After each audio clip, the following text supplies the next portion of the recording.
Olá, hoje nós vamos estudar os capítulos 22 a 24 do livro de Jeremias, versículos 1 e 2 do capítulo 22. Jeremias devia descer do templo ou do Monte Sião para a casa do rei, que ficava ao sul do templo.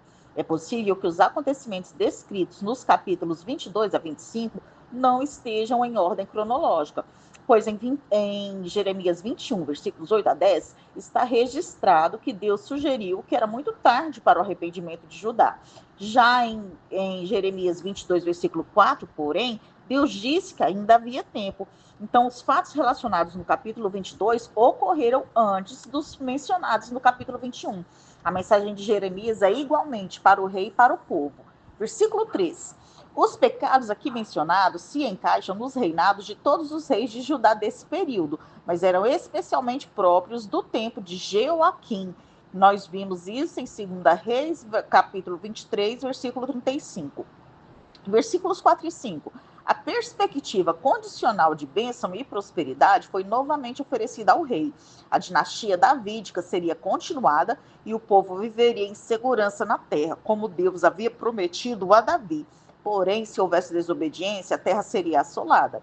Versículos 6 e 9. Estes versículos não se referem à linhagem davídica, mas ao palácio real. As regiões de Gileade e do Líbano eram famosas por árvores como cedros, madeira com a qual Salomão construiu o palácio real. No entanto, as imponentes e surpreendentes colunas de cedro do palácio seriam queimadas na queda de Jerusalém, pois haviam abandonado a aliança do Senhor. Versículos 10 a 12. Em vez de chorar pelo falecido rei Josias, morto na batalha de Megido em 609 a.C., Jeremias diz ao povo para reservar suas lágrimas para o filho de Josias, o rei Salum, também era conhecido por Jeoacás. Após um breve reinado de 3 meses, Jeoacás seria exilado no Egito, onde viria a morrer. Nesse sentido, Josias estava em melhor situação que seu filho. Jeoacás seria o primeiro rei de Judá a morrer no exílio. Versículos 13 a 16. Jeremias denunciou o rei Jeoaquim mais severamente do que o fez a qualquer outro rei. Numa campanha maníaca de construção, típica de reis do Oriente Antigo, Jeoaquim violou a lei mosaica ao forçar trabalhadores judeus a construir e remodelar o seu palácio sem lhes pagar qualquer salário. Enquanto isso, ele continuava a pagar grandes somas como tributo a Faraó Neco do Egito. Por seu amor ao luxo e sua tirania sobre Judá, ele imitou o rei Manassés. Versículo 17. Jeoaquim não foi apenas tirânico, cobiçoso e opressivo, também foi culpado de derramar sangue inocente. Por exemplo, em razão de o profeta Urias ter profetizado contra ele, o rei o trouxe de volta do Egito e o executou. Versículos 18 e 19. Uma morte humilhante aguardava o perverso rei Jeoaquim. Sua própria família e amigos não lamentariam a sua morte, mas seria enterrado como um jumento, arrastado e lançado para bem longe, fora das portas de Jerusalém. Isso significava não ter o sepultamento, o que era visto como uma maldição. Em 2 Reis 24, que fala da morte do Jeoaquim, não diz a forma como Jeoaquim morreu e o que aconteceu com seu corpo. No entanto, no hebraico, estão em uso as mesmas palavras que foram usadas para se referir à morte do rei Acabe, rei perverso de Israel. Versículo 20. O Líbano, Bazã e Abarim eram regiões montanhosas, os primeiros no norte e o terceiro no sul, com os quais toda a terra de Israel poderia retoricamente se dirigir. Os amantes, ou seja, os aliados, são as Nações Unidas por tratados. Um por um, os aliados de Judá, que incluíam o Egito, a Assíria, Edom, Moabe, Amon e Fenícia, foram, ou logo seriam, conquistados pela Babilônia. Versículo 22.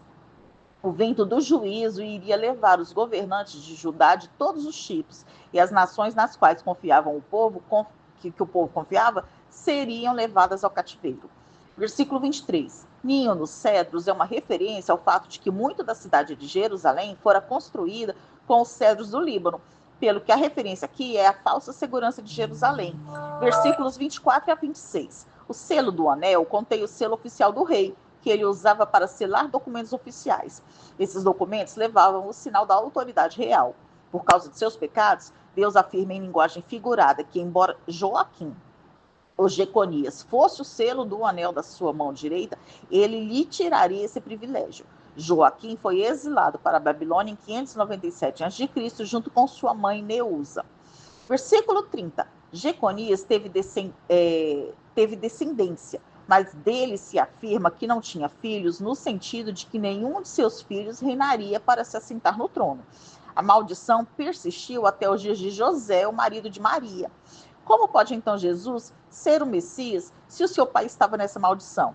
Isso foi possível porque José não estava na linhagem de sangue de Jesus, visto que Jesus nasceu de uma concepção virginal. O direito de sangue de Jesus ao trono vem por parte de Maria, descendente de Natã, irmão de Salomão, e não da descendência de Salomão, que é da linhagem de Jeconias, desse modo desviando-se dessa maldição.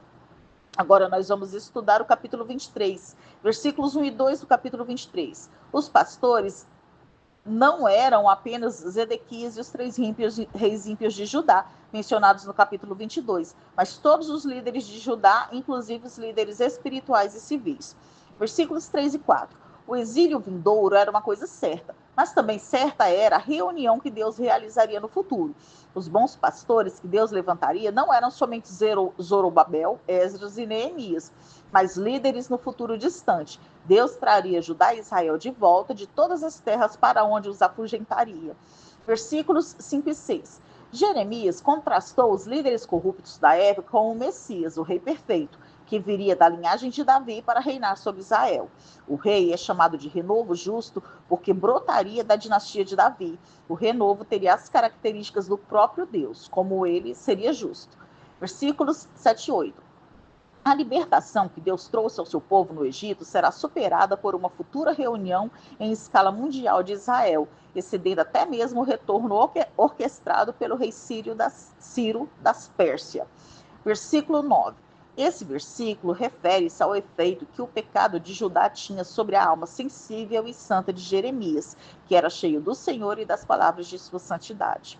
Versículos 10 a 12. O adultério espiritual levou Deus a tomar medidas disciplinares, como o envio da seca.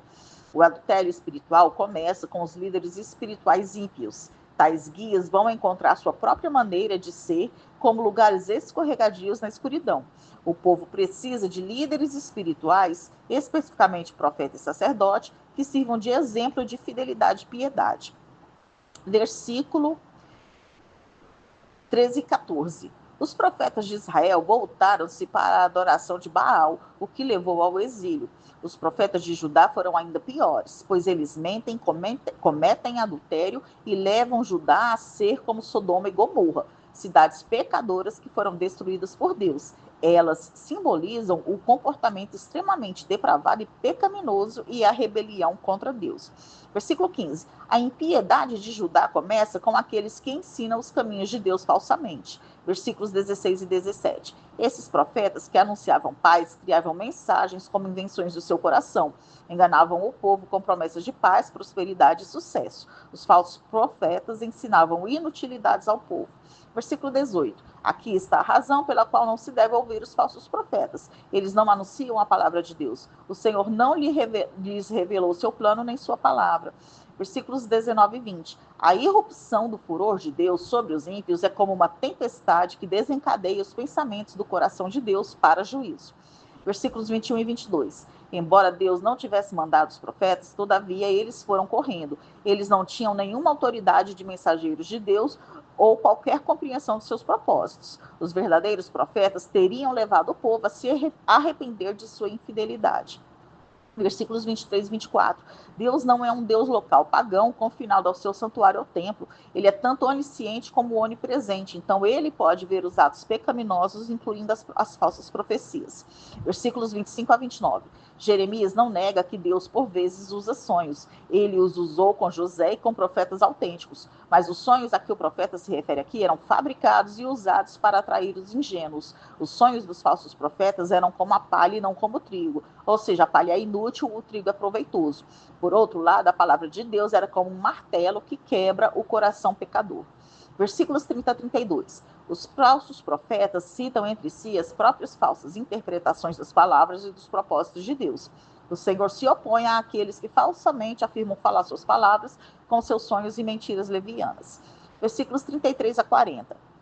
As pessoas pediam, escarnecendo, que Jeremias lhes dissesse qual era a sua profecia mais recente, e se referiam às suas profecias como sentença pesada, pois Jeremias, de fato, não revelava boas coisas a mando do Senhor.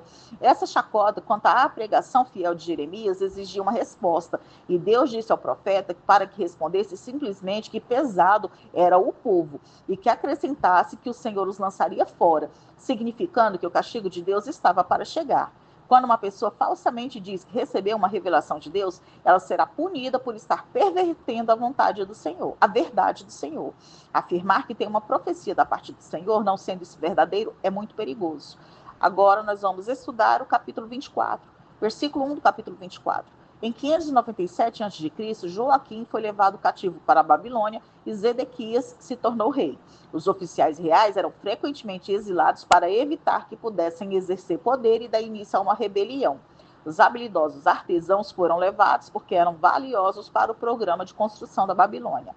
Versículo 2. Os primeiros figos que saíam em junho eram considerados especialmente suculentos e deliciosos. Versículos 3 a 5. Deus considerou como bons os de Judá levados em cativeiro, que ele enviou para a Babilônia em 597 a.C. Eles eram o orgulho da nação por suas habilidades, liderança e perícia artesanal. Alguns dos líderes nessa deportação tinham intervido em favor de Jeremias em diversas ocasiões.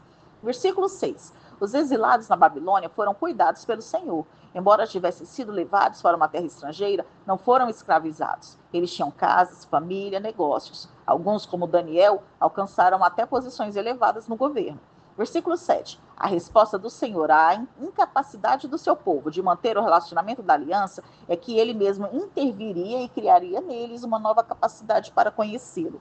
Versículos 8 a 10. Os figos maus que não se podia comer descreve aqueles que permaneceram em Jerusalém durante os 11 anos do reinado vassalo de Zedequias, ou que tinham fugido para o Egito. Sua desobediência a Deus os levou a pecado ainda mais grave, visto que endureceram o seu coração. Nós terminamos aqui o estudo dos capítulos 22 a 24 do livro de Jeremias.